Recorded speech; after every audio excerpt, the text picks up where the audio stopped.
Sometimes you wonder, is it possible to change your life? Am I stuck in a routine? Am I stuck in something that doesn't really fit me? And if I am, is it possible to change it?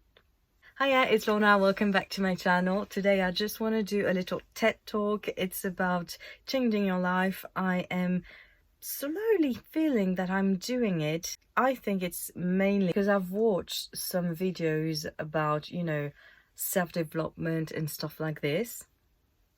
I stop you right away. I have also an opinion of the toxicity of this. So I've watched two sides of it. I've watched some videos pro self-development, tips to bring happiness in your life, and also the toxicity of it and what is a bit too much pressure for you. So what I'm gonna do today is really simply list stuff that worked for me and that I think are really encouraging me to be on the right path. And since I'm feeling that it's not something like they're really a big deal, it's not. I mean, I didn't really pick the most difficult thing to do, so I guess it's okay for me to share this without implying neither too much pressure or neither too much negativity, like you're stuck in your depression and you can't do anything about it. I just finished the video and it's super long, so this will be in two parts, I think. So let's go for the first part. Little disclaimer again, so I'm not a therapist. I think I am doing a bit better these days, so I am able to say stuff like this, but I know also that when I'm not doing great, I'm not able to. So depression is also something that is way more complicated than laziness or than being stuck in a procrastination vibe, so if you're struggling with really high depression, and if it's depression that is keeping you in that state, please contact a professional. And even though it's also okay to watch some videos if it makes you feel better, if it gives you tips, and if you're able to listen and to act on what you're hearing, that's great. But I think if it's really because of some depression, this is a illness, so please contact someone about it. For starters, what I've learned on YouTube videos, I'm not gonna lie, some of my tips came from YouTube, and I just, this was the lightest thing to do, so I tried, and I can tell you if it worked or not. So the first thing that I want to tell you is practice gratefulness.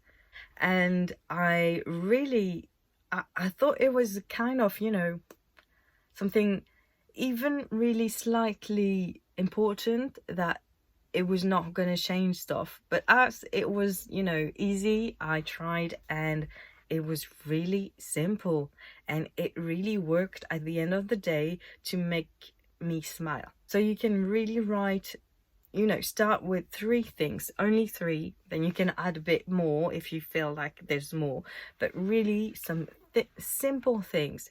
If you were like me, if you were really stuck in something that was kind of the end of a depression, I still write, I showered. Grateful for showering today. Yes, do it, because sometimes you can really realize that you did some action that you were not able to do weeks ago. So it's really important to be grateful for those really tiny things. So I showered today, I went on the bus and someone smiled at me. I don't know, there was a big blue sky today. I often write, I have a roof over my head. This is the thing that, is a big common. I also write it down, and there, sometimes I do a bit more. Like yesterday was a bit off. No, I did went to the swimming pool. So yesterday was a bit more social, but sometimes I have some days that are really empty. But then I have the three things, like I have a roof over my head, I showered when I shower, I made, I don't know, I made dinner, or stuff like this, or I've even watched a TV show that I like. It can work also, can be grateful for this, because this is not a bad thing. If you watch it, it's that it makes you happy. So there's some little stuff like this, and the more you are gonna do stuff outside of home, it will be easier to write also. I've seen this person, it was good because we did this. If it wasn't good, then you just don't write it, but then you don't focus on this activity. So yeah, practicing gratefulness is kind of something that is not really difficult to do, and it can change like your mentality, I think, and this is also something that I liked. So experiences are really important, I think. It makes you get out of your shell a bit. This is a bit trickier if you have social anxiety, because yeah, social anxiety just keep you from doing stuff that you like, and this I can totally understand. But since you can just have this mindset of saying to yourself, of telling yourself that you are grateful for having this option of doing it, I don't know, it makes you want to do it a bit more. So again, if you're really in a state of social anxiety, depression, stuff like this, do not try this first before getting some treatment, because this I think can lead to bring you a bit more of guilt, and this is not what I want today, and this is not what those tips are for. I also try to change my routine. Like, I have some habits that everyone has some. I have more than usual. This is a bit of my neurotypical type of life. I need to get in bed around 8ish, 9ish, and with a TV show, and no one. Yeah, I kind of leave my phone around 9. Sometimes if I want to take a break in between episodes, stuff like this, yeah, I kind of check my phone. But around this, it's TV time. So I'm a bit less on my phone, and so this is kind of my habit. But I didn't really got some really healthy habits, as it was kind of pizza day every day, and it was non-exercising every day also. And as I realized that I wasn't, so I'm not working. So again, if you're doing a 9 to 5 and you feel exhausted at the end of the day, maybe try one day a kind of maybe healthier routine, but do not pressure you, not at all. This is a bit more for people doing not kind of a big of a job, maybe unemployed, and do not know really what to do with your life. Being a student, just stopped trying to get a job, maybe go back to school. It's for this kind of people. For me, it's because I'm on sickness leave, and I don't I'm not working, and I was like, okay, you're not working, you had enough time to sleep, and I still need sleep. But as I did rest for around, I kind of tried this new habits for a month now. So it has been 2 months that I had to really rest. And the first months I didn't really realize that I needed rest, because I was so happy to not go to work anymore. So I was like, okay, so today I can do this, and then I can do that. And the second month, it was awful. I stopped everything. I just slept. It was really awful. And beginning of the third month of my sickness leave, I was like, I looked at myself in the mirror, and again, trigger warning, this isn't this is not in any way a video to promote ED, eating disorder, or whatever is, you know, linked to a weight loss journey. But I looked at myself in the mirror and I really thought, it's not possible. It's not possible. I cannot, you know, just look away, because I don't want to see how, I don't know, it's a bit harsh what I'm about to say, but I was really having this feeling, and perhaps some people can relate. And this is why I had like this, you know, snap in my head that it was time to change.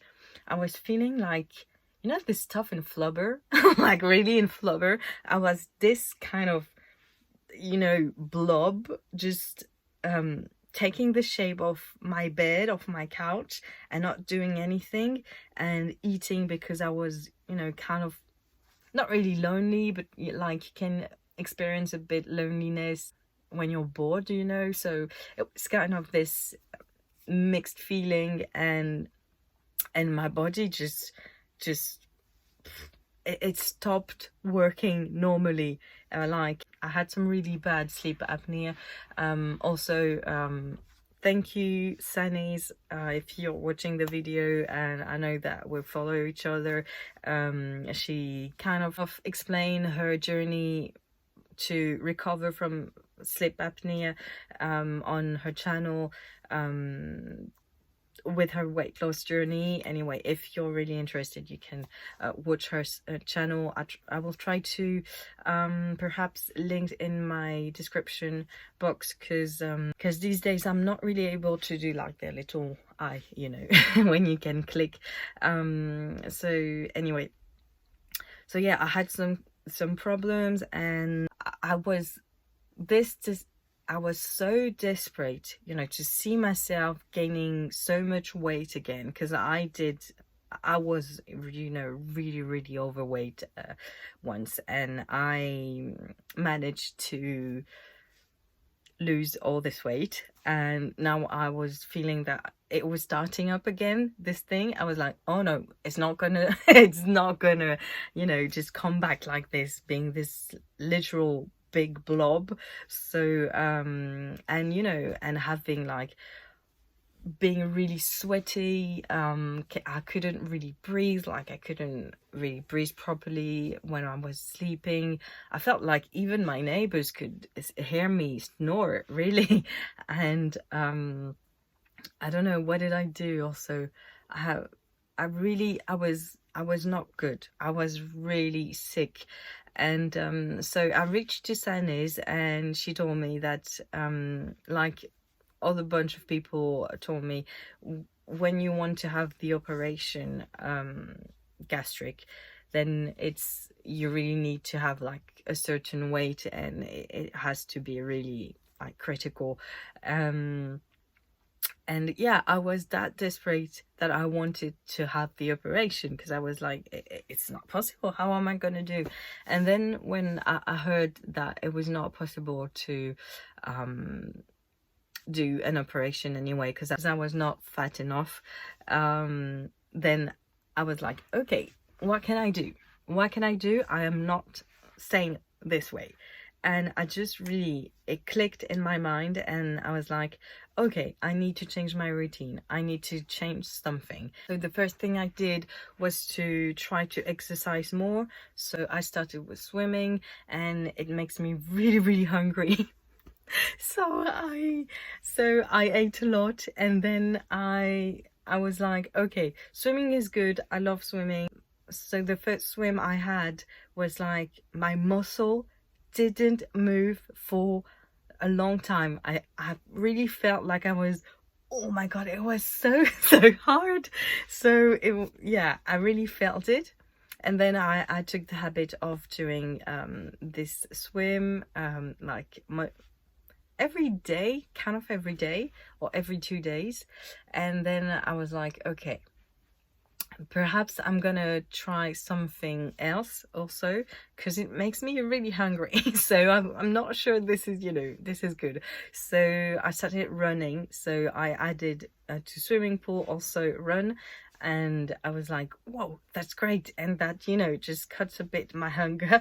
And so that was good also. So I tried to eat less, like smaller portion, and I was like, okay, this is actually working, because I didn't really lose weight for now. Really, I don't want to get into the numbers because it's changing every day. I don't understand, but I'm feeling that, you know, it's like someone just, you know, just like pierced a balloon. I don't know how it's possible, but yeah, it did. So then I tried, and I didn't want to, but I tried to do some exercising from home, because I don't want to go to the gym. I'm really shy, and this again gives me too much of social anxiety, so I don't do gym for now. But I started to look at YouTube videos, and I wanted to do like the bottom part of me, then the top part of me, and I hate it. Clearly I hate it, but you know, I'm trying to do like, so Monday is YouTube videos, not cool, but then we're done, you know. Then Tuesday, perhaps, you know, cheat day, I'm not really gonna do something, it depends, or sometimes it's swimming. Wednesday it's swimming. Thursday it's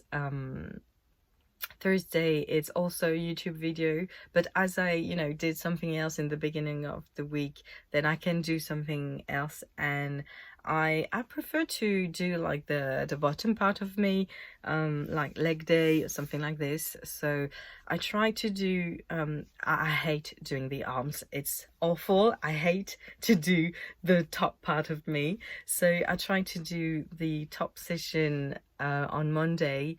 Tuesday or Wednesday is swimming pool. Thursday is the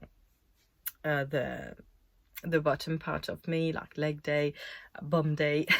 And at the end of the week, it's only running. So I can do only a run on Friday, or sometimes a Saturday or Sunday. Anyway, so you know, I tried to make a new routine. This wasn't in my routine at all, so it just changed me a bit. Doing a bit more exercising makes me really less hungry, really, except for swimming pool. I'm trying not to do too much swimming pool because this makes me really hungry. And I figured also that I'm kind of allergic to gluten. This is a new thing I didn't realize, but it makes me really bloated. So I thought it was normal, but I've informed myself a bit more, and this is not normal. This is when you're kind of allergic to gluten. So yeah, I tried to stop gluten, and it's a bit kind of magical. I think I feel really less bloated. And yeah, so this is for the exercising part. For the food part also, as I said, I changed some kind of stuff. I really try to eat some veggies, but I'm a vegetarian who doesn't like vegetables. I really don't like vegetables. Oof. Okay, I can eat some artichoke or something like this, but I'm not gonna eat some artichokes every day. I mean, it's big, I don't know. So and it's also really long to cook. So anyway, so I'm trying to change those habits, instead of, you know, having in mind like everything that you hear around skincare routine, do your nails, try to look good at home, blah blah blah. Okay, this is something that you, as a woman, you often hear, so it's not really difficult to know it, but it's not something that I really wanted to keep if I was too exhausted.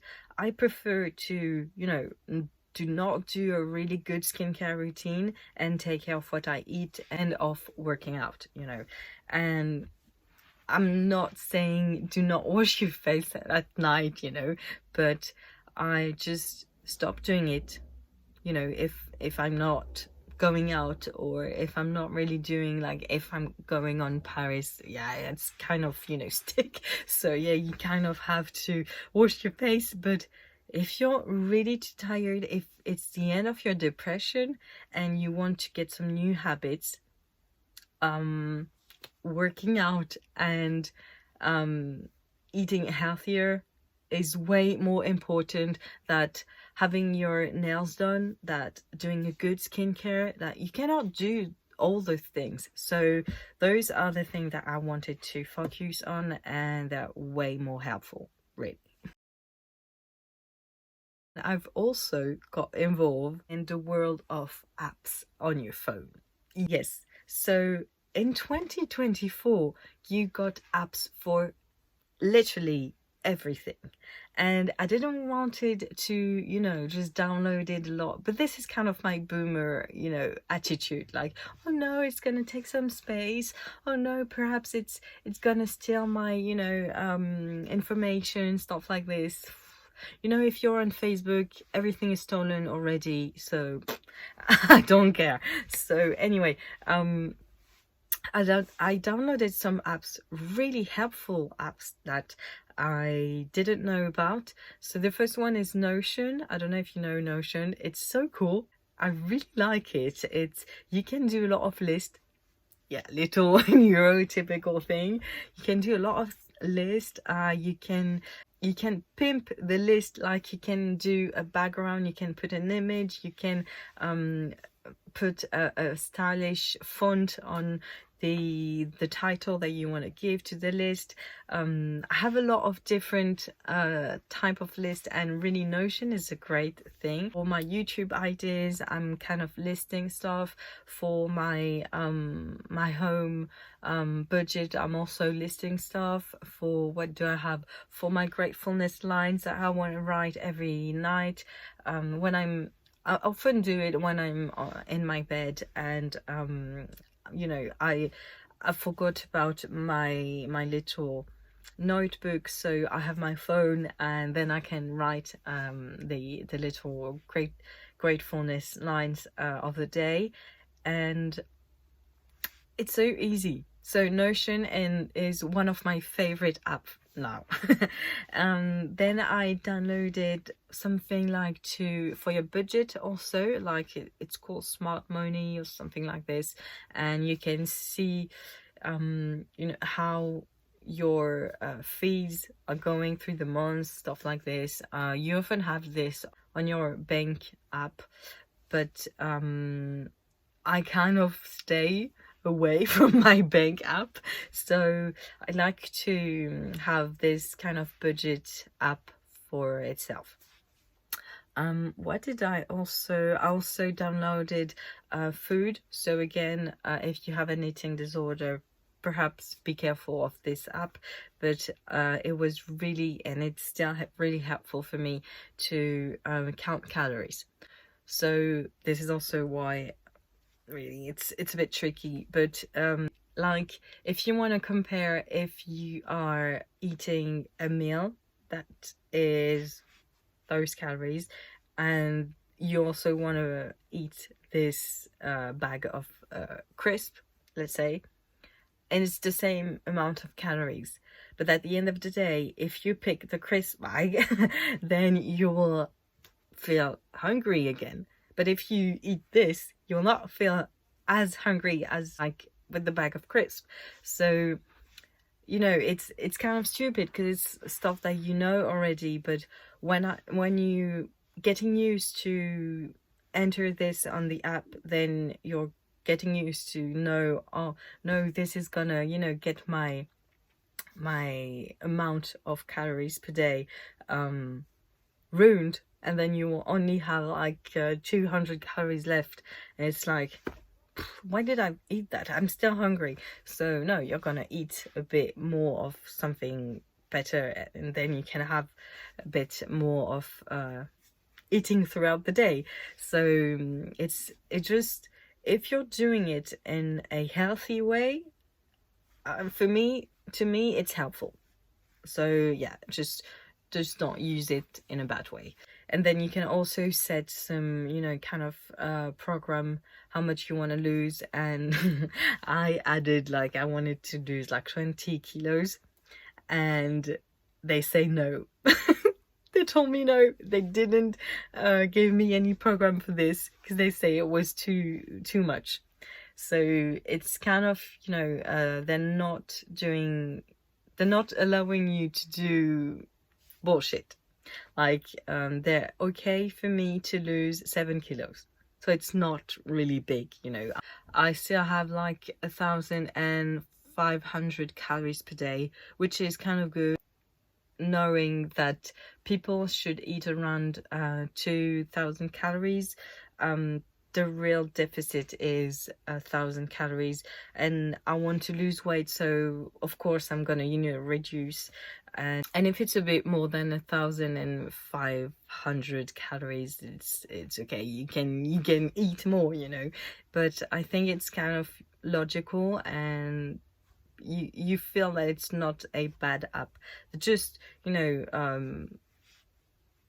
showing you, okay, you eat this, okay, this is glucid. You eat this isn't. So you kind of learn things that I knew, but I completely forgot because I was like just eating without any thought. So it's good that I have this app just to remind me.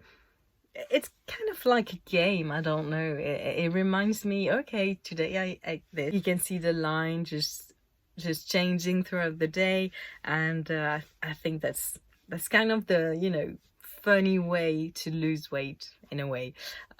Even though sometimes I just, yeah, I'm not gonna lie. I'm not gonna lie. Sometimes I want to eat a Burger King, but it's fine.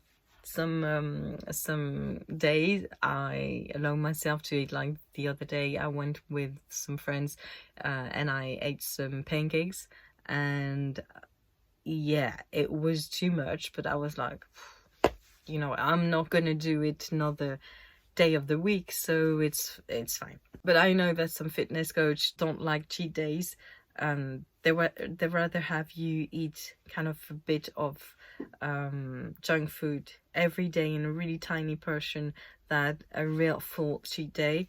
So this is kind of what I try to do, because when you do this cheat day thing, then you take back all the calories, you know, you take back all the kilos that you lost. And it's I get it why they're not really into the cheat day thing.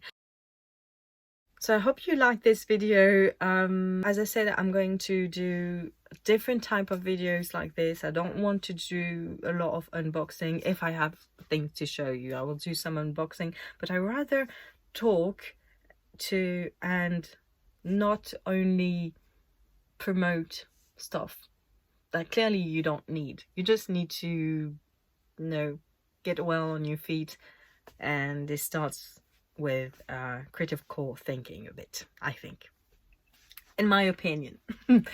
So yeah, thank you for watching, and I see you in my next video.